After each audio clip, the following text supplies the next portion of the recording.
नमस्कार, मैं हूं आकर्षण नुप्पल और इस समय क्या एक और बड़ा अपडेट, बड़ी खबर आ रही है। हरियाणा विधानसभा से मुख्यमंत्री मनोहर लाल खट्टर ने करनाल को छोड़ दिया है। करनाल के विधायक पद से मनोहर लाल खट्टर ने इस्तीफा दे दिया। अब तक की सबसे बड़ी खबर, सबसे बड़ा अपडेट आ रहा है। हरियाणा विधानसभा में मुख्यमंत्री मनोहर लाल खट्टर ने विधायक पद से इस्तीफा दे दिया है। करनाल के लोग कह रहे थे कि चाहे मुख्यमंत्री मनोहर लाल खट्टर अब मुख्यमंत्री पद से इस्तीफा दे चुके हैं, लेकिन अभी वो करनाल के एमएलए हैं। उन्हें उम्मीद है कि करनाल का भरपूर विकास होगा। लेकिन ये तो बड़ा अपडेट है ही है। दूसरा अपडेट ये है कि नायब सिंह सैनी को करनाल की जिम्मेदारी दे दी है। इसका मतलब कहीं ना कहीं ये है, अगर मैं प्रत्यक्ष रूप से समझूं तो नायब सिंह सैनी करनाल से विधानसभा का चुनाव लड़ सकते हैं। हरियाणा विधानसभा में अभी अभी ये जानकारी, बड़ी खबर आ रही है कि मनोहर लाल खट्टर ने करनाल के विधायक पद से ही इस्तीफा दे दिया है। ये अब तक का सबसे बड़ी खबर, सबसे बड़ा अपडेट है।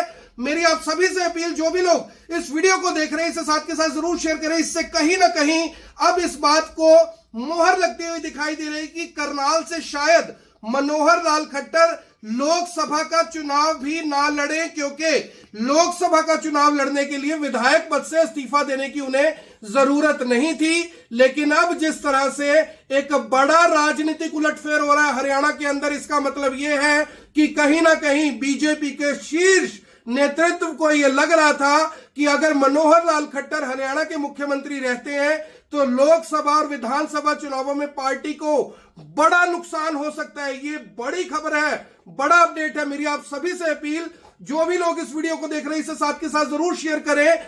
2 अपडेट आ रहे हैं, 3 अपडेट। पहला कि तीन अपडेट मैंने आपको बताया। पहला कि पूर्व मुख्यमंत्री मनोहर लाल खट्टर ने हरियाणा विधानसभा में यह जानकारी दी कि अब वो विधायक भी नहीं रहेंगे, यानी करनाल के विधायक भी नहीं रहेंगे, इस्तीफा दे दिया है।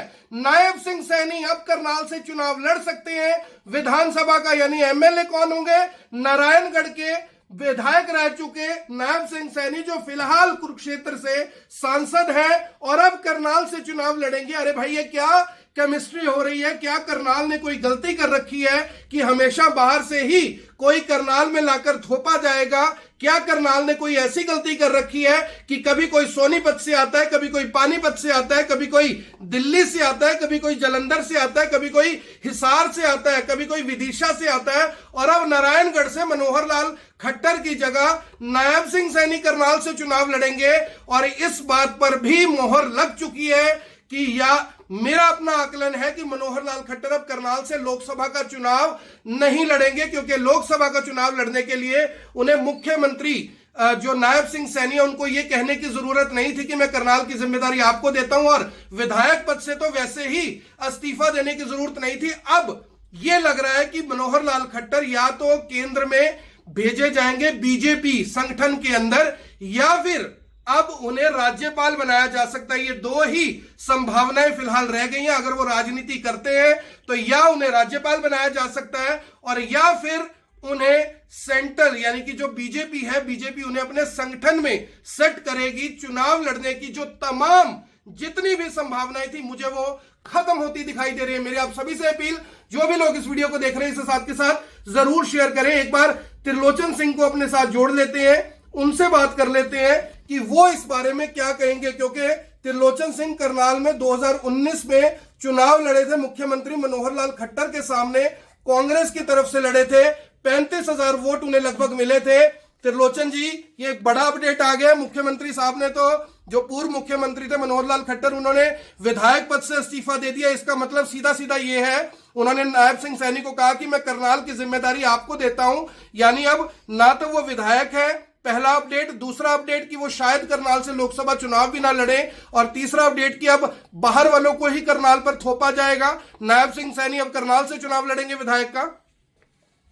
देखिए, कौन लड़ेगा ये तो अभी कहना तय नहीं है, लेकिन बड़ा अफसोस है कि जिसको हमने बैन बाजे के हल बनाया हो, मुख्यमंत्री बनाया हो, वो करनाल की जनता को 20 मजदार छोड़ के चले जाए, अपना कार्यकाल भी पूरा ना करें, अपनी जिम्मेवारियों से भाग जाए। इससे पता करनाल के लिए दुखदायी घटना ना तक हुई है ना कभी होगी। तो आपको लगता है कि वो करनाल की जनता को बीच मझधार में छोड़कर चले गए, ऐसा लगता है आपको? मैंने तो आज ही पत्र लिखा था कि मुख्यमंत्री काल में मैंने 5-6 बार आपको कहा था कि आपको करोड़ों रुपया जो करनाल में दे रहे हो, करोड़ों रुपया कौन खा रहा है? मैं आप मेरे को टाइम दो, मैं आपको विकास कर दिखाऊं आपका अरबों खरबों रुपए जो कर रहा। तो आपके तो त्रिलोचन जी सपने टूट ही गए, करनाल के लोगों के सपने भी टूट गए, क्योंकि मनोहर लाल खट्टर पंजाबी समुदाय से आते थे, अपने आप को बड़ा नेता बताया था 2019 में कि मैं पंजाबियों का सबसे बड़ा नेता हूं। लेकिन अब जो नायब सिंह सैनी अगर करनाल से चुनाव लड़ते हैं तो क्या करनाल की जनता अब स्वीकार कर लेगी? हर बार कोई बाहर से आता है, चुनाव लड़ता है और जीत कर चला जाता है। उन्होंने चुनाव लड़ने के लिए नहीं कहा, उन्होंने ये कहा जो विकास कर मेरे धूरे रह गए हैं वो आपको पूरे करा देना। वो क्यों करेंगे? करनाल की जनता से क्या उनका सरोकार है? लेकिन संभावना तो ये भी है ना कि अब नायब सिंह सैनी करनाल से चुनाव लड़ सकते, नहीं तो विधायक पद से इस्तीफा देने का मतलब आप समझिए कि अगर उन्होंने लोकसभा का चुनाव लड़ना होता तो विधायक पद से इस्तीफा देने की जरूरत नहीं थी, चुनाव तो वो लड़ ही सकते थे। अगर सांसद बन जाते तो विधायक पद से इस्तीफा दे देते। नहीं, करनाल कोई विश्राम गृह नहीं है, कोई रेस्ट हाउस नहीं है। उनको तो मुख्यमंत्री का चेहरा बना के भेजा था, लोगों ने एक्सेप्ट कर लिया क्योंकि करनाल के साथ उनका भाईचारा था, तालमेल था। लेकिन जिसको मर्जी दिल जाएगा तो करनाल से इलेक्शन लड़ेगा। करनाल की जनता इतनी बेवकूफ नहीं है, हरियाणा के लोग और इस बात को समझते हैं। जो मुख्यमंत्री मनोहर लाल खट्टर जिनका परिवार नहीं था वो कामयाब नहीं हो सके, जो पारिवारिक दृष्टि से बहुत बड़ा परिवार होगा वो करनाल की धरती पर कैसे कामयाब होंगे? धन्यवाद त्रिलोचन जी, आपने अपनी बात रखी, बिल्कुल सही शब्दों में बात रखी, बहुत बहुत धन्यवाद। तो आपने देखा कि अगर अब देखिए दूसरा फैक्टर क्या है। त्रिलोचन सिंह कहते हैं कि वो करनाल से चुनाव नहीं लड़ेंगे, मुझे ऐसा नहीं लगता। तो इसका मतलब आज की तारीख में करनाल का कोई विधायक नहीं है, क्योंकि आने वाले 6 महीने में चुनाव तो होंगे नहीं, क्योंकि 6 महीने बाद तो 2024 अक्टूबर का फाइनल मैच है हरियाणा के अंदर विधानसभा का। तो अब देखना होगा कि अब बड़ा उलटफेर इससे ज्यादा क्या होता है। मेरी आप सभी से अपील, इस वीडियो को देखें भी, इसे शेयर भी करें। आप देख रहे हैं AV24, मैं हूं आकर्षण उपल, करनाल से आप सभी के साथ लाइव। धन्यवाद।